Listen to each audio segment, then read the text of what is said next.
Derek with the Eliminex. We're in Middletown, New Jersey. We're here in Middletown, New Jersey. I just came back from the gym. So what's good about wildlife, I can just go at night. I don't have to make any set appointments.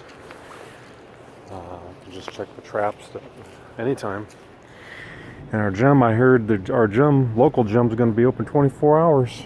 So I'll be able to work around doing more trapping and checking the traps.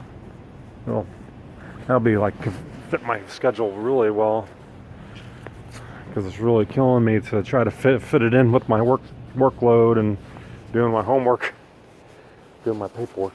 So I got a call. I was going to come here anyways, but I did get a call about some good news. So I'm here to document. I did check these traps yesterday, but nothing. Yeah, we got a raccoon. Could have been a possum or a cat. Definitely caught the raccoon. Whoa. Well, they're big this time of the year. Wow. That's a big one.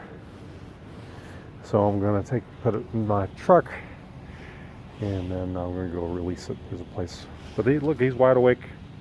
Unlike my other video where he was sleeping. But he's ready to run. I'm going to make another short video. I'm going to reenact this surprise situation. I don't have my flashlight on me. But he's coming from the soffit up there. I'm going to take off my glove.